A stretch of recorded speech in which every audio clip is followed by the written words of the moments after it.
My name is Tim Muse, and turn on my camera here for a minute so y'all can see me. I am not a bot, I'm a human being, and I will be conducting this session on driving innovation with Microsoft Dynamics in the Power Platform. If y'all have your cameras on, please turn them off and also mute. Like I said, we're going to have 30 minutes to go through this, and I want to make sure I cover material, not just kill you with a PowerPoint presentation, but show you some demos as well. So we'll be moving kind of quickly through the whole process. After this, feel free to contact me. I'm going to turn off my camera as well to save on bandwidth, but you know, definitely reach out to me. And yeah, here we go.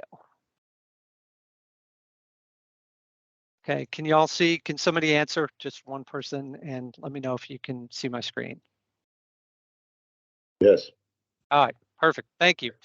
Thank you, one person. Appreciate it. All right, so this session, as I said, is driving innovation with Microsoft Dynamics in the Power Platform.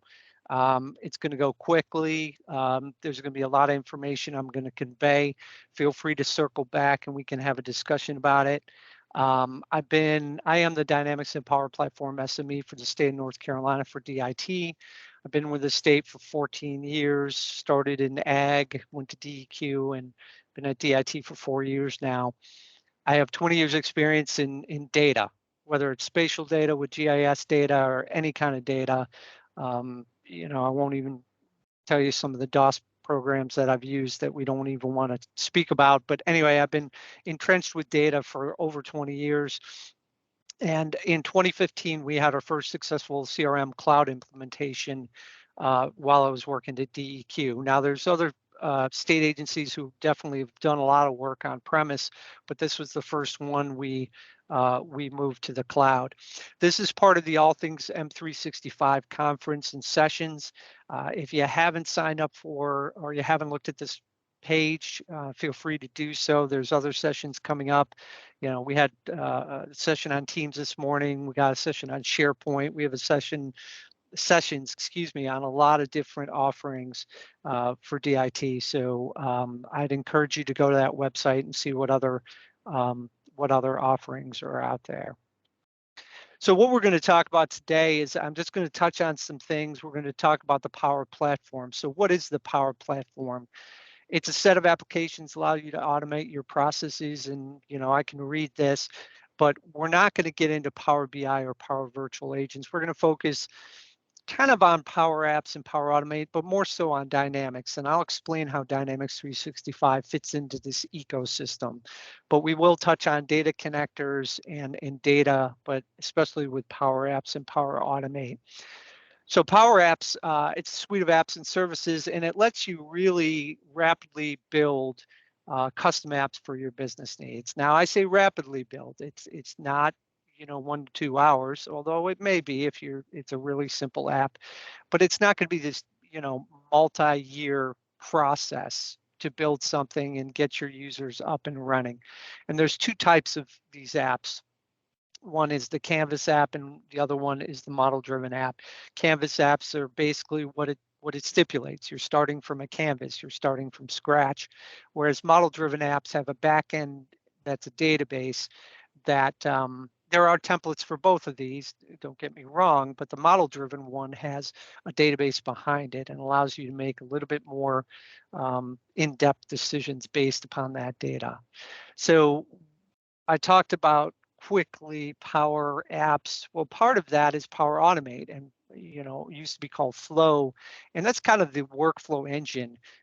This is a good graphic I found that kind of kind of shows that you create a Power Automate or UI that your folks can go ahead and work in and enter data, and the Power Automate reaches out to these other applications and, you know, both sending and receiving data, and it allows for the integration and communication and basically a workflow between these programs, whether it's Forms, SharePoint, Power BI. And you know, these are easy ones because they're part of the Microsoft ecosystem, but as you'll see, there's other ones as well. I'm going to touch on connectors here, and what connectors are APIs in a wrapper. So you want to reach out and you want to talk to, I always say Microsoft finally got smart, right? They said, we're not going to create an e-signature platform. We're not going to create, a GIS program. We're not in the business to do that. But what we can do is create these connectors, these APIs and wrappers that will allow, through Power Automate, these Power Apps to talk to these various programs. And there's over 400 connectors that are available to be utilized, and it's growing daily. The utilization of the Power Platform, Power Apps, Power Automate, and these connectors have really exploded, not just obviously within the state of North Carolina, because that's what I'm seeing, but also in general in the commercial sector as well. So there's a lot that can be used and a lot that can be done with these connectors, and and Power Automate, being the workflow engine behind Power Apps that allows you to reach out and connect with these other applications. So Microsoft Dynamics, what this is focused on, what this talk is kind of focused on, is the cloud-based business application. It used to be called CRM. It's been called a number of different things, but most recently it was called CRM, and then now it's Microsoft 365. Now there also is Microsoft Dynamics on-premise as well. But what it does, it gives you, that CRM component. It also allows you to do other applications and have these productivity and leverage these workflows to reach out and touch other programs to make what you're building, make your application even stronger. So how does Dynamics fit into the Power Platform? This was a question I still get it today, and it's something that, unfortunately, it's one of those things where Microsoft likes to change change the names of things, and change. They kind of changed up how Dynamics was and how it fit into the Power Platform when the Power Platform came out. But it's basically a prepackaged solution. So if you think about the apps that we talked about, these model-driven apps, Dynamics is a model-driven app, on steroids. It has views built. It has, roles defined. It has the security piece. It has reports that can be generated. So you don't have to start from scratch. Now, there are also templates for Power Apps, but Dynamics goes a bit further than that, and it gives you, just more robust functionality out of the box, to do all this and to configure what's already available for Dynamics. So, like I said, it really depends on what you're looking to do and what your business requirements are, moving forward. Some of the benefits and capabilities for Dynamics, I want to say I work for the state of North Carolina. I don't work for Microsoft, but my boss is all the constituents and all the people boss is in the state of North Carolina. So I'm going to try and help agencies find the best bang for their buck. And it's part of the M365 environment. I talked about the integration with other Microsoft products. You'll see you can export, and if you really want a spreadsheet, you can export a spreadsheet. It ties directly in with Outlook.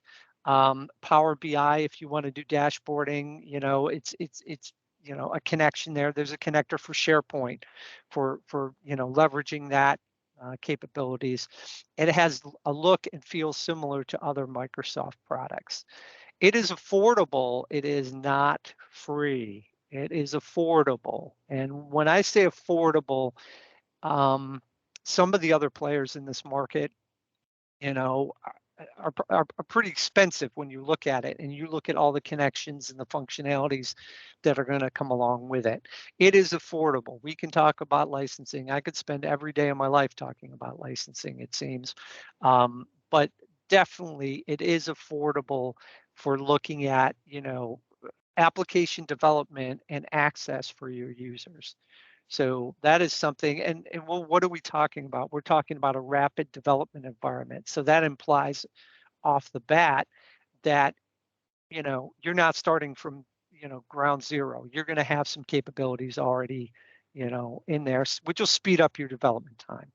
It is mobile capable out of the box.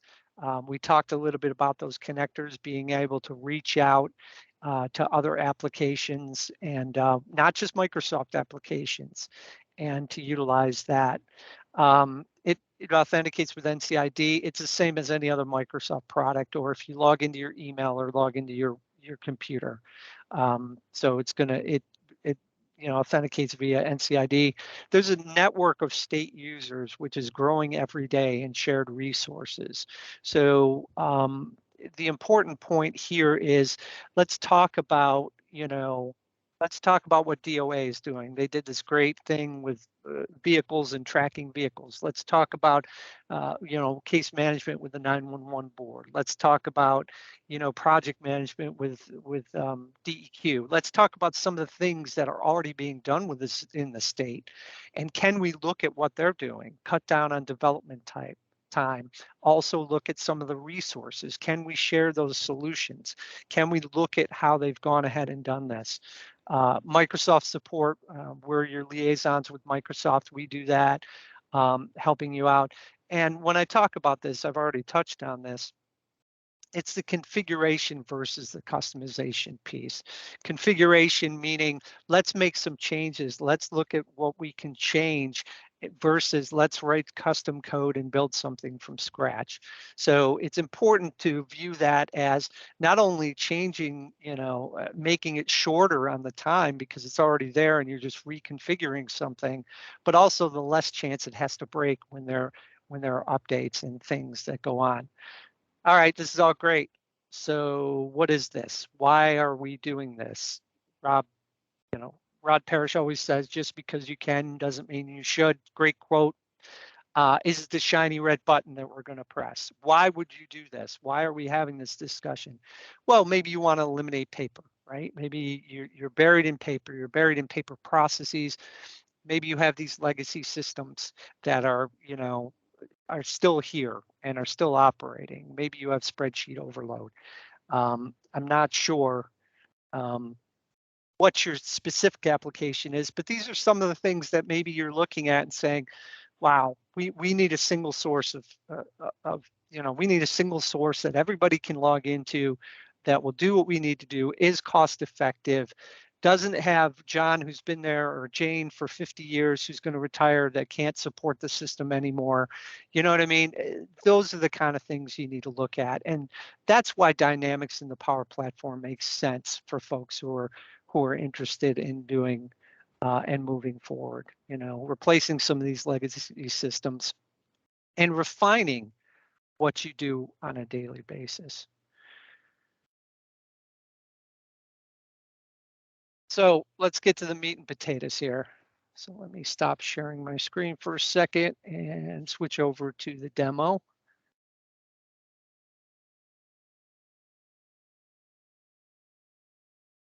Okay, one person, can you see my screen?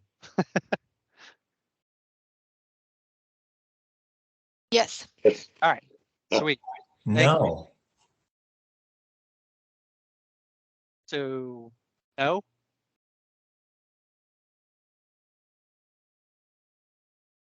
Okay, I'm gonna go with the yeses. Yes.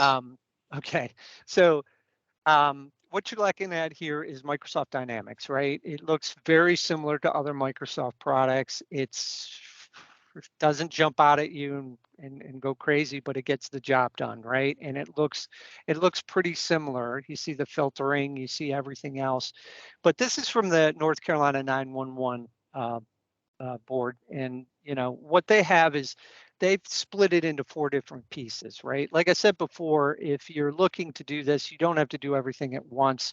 You can do it in phases. You can do it however you want. But they wanted to track what they call their demographic data. So these are active PSAPs or active 911 call centers. And this is kind of what it looks like. This is a view. These are links. If you select on Alamance County Central Communication, it gives you all these cards and this information. You can have as much data or as little data as you want showing up in these views. And you can also have, one of the important things is to look at this timeline. It has full auditing capability, Dynamics does, and allows you to have that timeline tucked in. Also these contacts here, this is more of a, so they call it their demographics. It's almost like a CRM. Who do I contact? And most importantly is, who do you contact when the PSAP goes down? Well, if you're Alamance County, you contact the Burlington Police Department. Here are the contacts. Here's information about that. Here's the things that you can do to reach out to the city of Burlington when Alamance County goes down. That's kind of pretty straightforward, right? That's what we're talking about as far as just your typical CRM as you're looking at this. They also decided to put their assets in here, and this is kind of funny. I would say a couple months ago, this wasn't even populated. So they're going in and they're populating their assets because these 911 call centers, they're also responsible for helping them procure equipment for these call centers. And this was done on spreadsheets. So this is this has the ability, they're putting their assets in here. And the last piece, which isn't in here yet, is also a financial piece. So they could track who's buying what for how much. Instead of doing it on spreadsheet or spreadsheets, they can do it in here, and it can be tied to these call centers, right? This is what they're procuring. It makes sense. It's a relational database. So that's what they're doing. They just started populating this, which is great. So that's the first and second piece. The third piece is they decided they wanted a case management system. They wanted something that, this is tied to this. I'll select this. This is a portal. This portal is connected on the back end to this Dynamics application.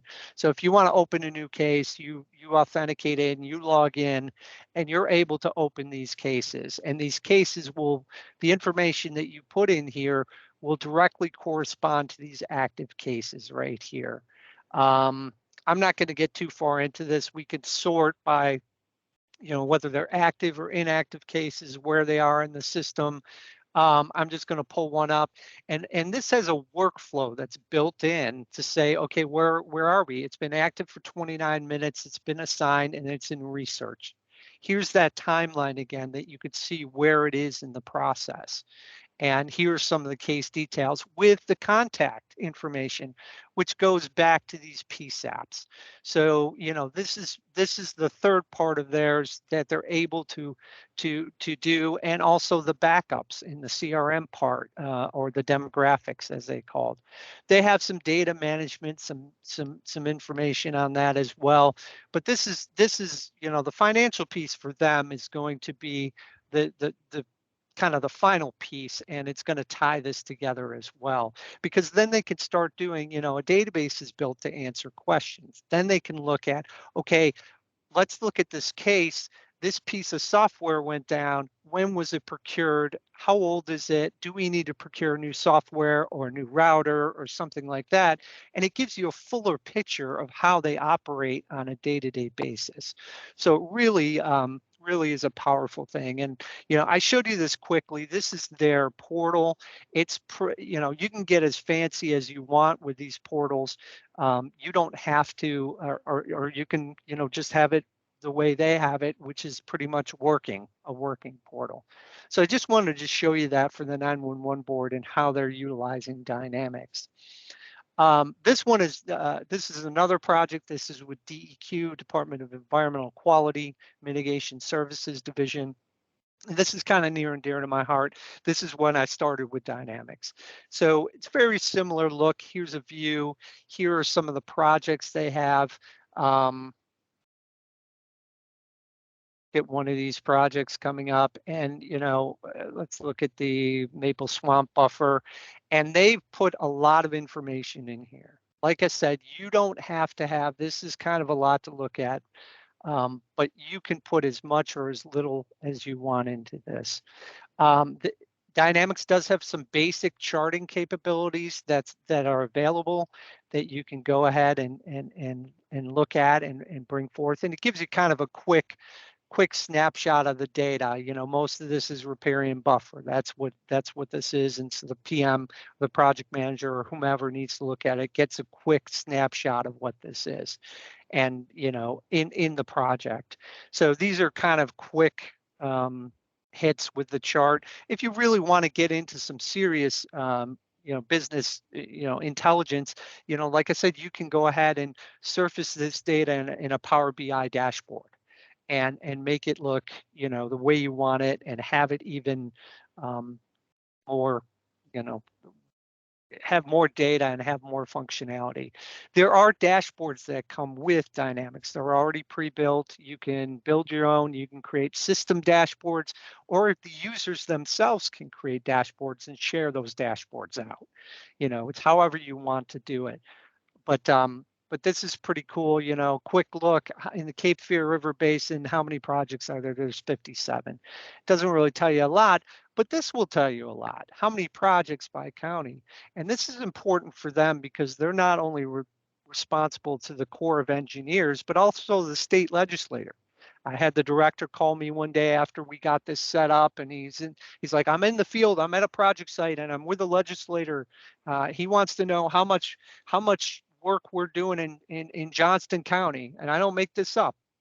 There it is. Boom. He could look on his phone and say, we're doing $17 million in mitigation projects in Johnston County. And that's that kind of quick information. And like I said, a database is built to answer these questions. So this is something that was really powerful for them, and they were able to do. I also bring up this. There's another piece of functionality they put in here. Is, you may recognize this. This is ArcGIS Online, which they've gone ahead and just surfaced as an iframe and a dashboard, so they can go ahead and see some of these projects and get kind of this quick information, or this quick hit for this information that they want. So yeah, there's a lot of different functionality as far as doing dashboarding in here. There's also reporting capabilities that I've mentioned before. Yes, you can surface it via dashboard. Yes, you can have these views, or export something to Excel, or have a dashboard, surface a dashboard in Power BI. But if you really need reporting, you can have that too. Like I said, they are responsible to both the Corps of Engineers and the legislature, and they have to have these reports, and these reports have to be in a very specific manner. And this is the one I always pick on, because this one always gave us the most heartburn, is the expenditures. How much are they spending on mitigation per year? Well, let's look at 2021. I select 2021, I run the report, and it brings up this information and this data about how much money that they're spending on mitigation. This used to take 2 people 3 days to bring this up. And I speak from experience, because I was also the financial guy trying to get this all set. If you don't like the look of it, you can export it as a PowerPoint, or a PDF, or Excel. So there's a lot of different options you have in here. So another application that's currently running in the state, I know we got about 5 minutes, and it signed me out. So it's going to make me sign back in. One moment.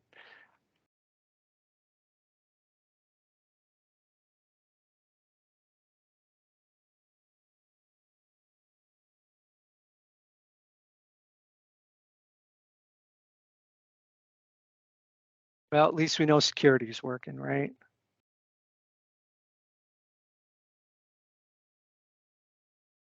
Another application you may have heard of within the state is the contact tracing application for DHHS. Off the bat, I'm going to say this is a sandbox. This is not real data. This is not PII. This is not HIPAA related. This is a sandbox. These are not real results here. But this is something that they're utilizing to track contact tracing and assessments for individuals for the contact tracing applications. So, and they've also created dashboards in here. This is not real data. This is not live data, but it gives them a snapshot of what is going on by county and impact, and also some demographic data as well. I'm not going to go too far into this, because we're tight on time. But also, you could track, this is a relational database, so you can actually look at households that are connected to this, and you can look at monitoring events. So I'm going to move past this one and jump over to another sandbox. This is not real data as well. This is Department of Military and Veterans Affairs are using Dynamics for applications that folks submit to apply for financial aid. They're either a veteran themselves or they have their spouse or their children are applying for financial aid through a program DMVA has. Once again, there's a portal that's tied to this that they're able to log in, and I'm not going to do that, but they're able to do that. And they also have some knowledge base articles that you can print out and you can surface as well. But this back ends onto this information for these active scholarship and active folks. You also can upload your DD 214s, whatever you need to, as far as what you're looking for. But here's the active scholarships. And we'll look at the scholarship dashboard. Here's some quick answers as well with this scholarship dashboard. And I want to say this doesn't take away from NCAS or the North Carolina accounting system that's being utilized, which is basically the financial Bible, right? But this gives you a deeper look into some of this money and where it's going. And they built this dashboard. Like I said, this is a sandbox. This is not real data, but they put some data in here to show, okay, this much for room, this much for board, this much for tuition, and other exceptions. And this is how much we're able to give out to folks on this. But like I said, there's questionnaires that are filled out that are tied to the portal that give that information and are able to surface that information for folks.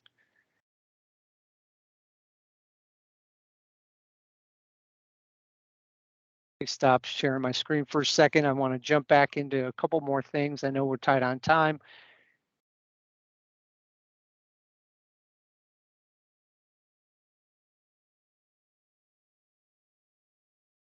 So we talked about we should show some demos. How do we get started? You know, this is really cool. How do we get started? Well, you can have a meeting with us. We can have a discussion about what your needs are and what you're interested in doing. We can define some of your business capabilities. The biggest thing you could do is start to define your business requirements and what those requirements are. We can talk about licensing, we can meet, and we're here to support you through tenant management, escalated support, assigning those licenses, whatever we need to do to get you up and running. Like I said, we have resources. On the 30th of this month, we have a community practice meeting where the DHHS Vital Records is going to be demoing what they have. So, you know, it's great. Reach out to me and I can definitely get you that information. I apologize. This has kind of been at the speed of light, but we only had 30 minutes. But I want to thank you all for attending. And, you know, feel free to reach out to me. These decks will be available, as will the recording of this. So feel free to reach out to me and we can talk about Dynamics and if it's a good fit for you. Thank you all for coming. I appreciate it.